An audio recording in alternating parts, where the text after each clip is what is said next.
Kepala Pusat Penerangan TNI Brigjen Freddy Ardiansyah menyatakan pihaknya menemukan adanya dugaan tindak pidana yang dilakukan Ferry Irwandi.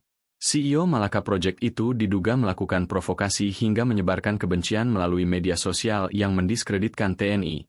Freddy mengatakan, pihaknya sudah berkonsultasi dengan aparat kepolisian terkait dengan dugaan tindak pidana yang dilakukan Ferry Irwandi pada Senin, 8 September 2025. Dalam konsultasi itu, TNI menemukan adanya dugaan upaya provokasi, fitnah, ujaran kebencian, hingga disinformasi yang dilakukan pegiat media sosial itu. Intinya, ada dugaan pernyataannya di ruang publik, baik melalui media sosial maupun wawancara, yang berisi upaya-upaya provokatif, fitnah, kebencian, serta disinformasi yang dimanipulasi dengan framing untuk menciptakan persepsi dan citra negatif. Menurut dia, tindakan yang dilakukan Freddy tidak hanya merugikan pihak TNI. Lebih dari itu, tindakan orang yang kerap dianggap influencer itu juga disebut meresahkan masyarakat luas.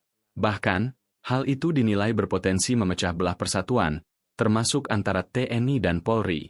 Perbuatan serta tindakan yang dilakukan oleh yang bersangkutan tidak hanya mendiskreditkan TNI, tetapi juga meresahkan masyarakat, berpotensi memecah belah persatuan, mengadu domba antara masyarakat dengan aparat, maupun antara aparat TNI dengan Polri, ujar Freddy. Dan tenang aja Pak Jenderal, saya tidak pernah lari, saya masih di Jakarta, saya tidak akan pergi ke Singapura, Cina, dan lain sebagainya Pak. Dan soal tidak bisa dihubungi, saya juga tidak mengerti, semua wartawan bisa sangat mudah menghubungi saya walaupun nggak pernah minta nomor saya. Dan nomor saya juga udah tersebar di mana-mana. Dan saya harus konfirmasi pesan atau apapun nggak pernah sampai ke saya. Jadi itu aja sih.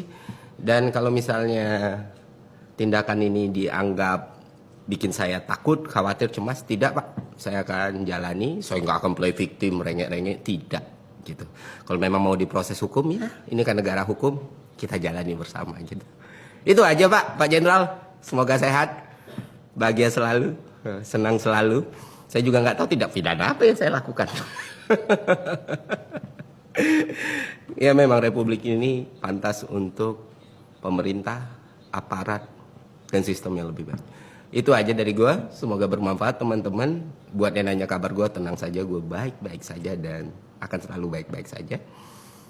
Satu hal yang selalu gue ingat adalah ide itu nggak bisa dibunuh ataupun dipenjara gitu.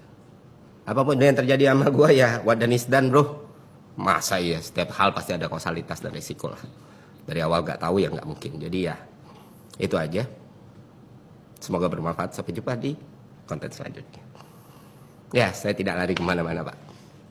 Aman.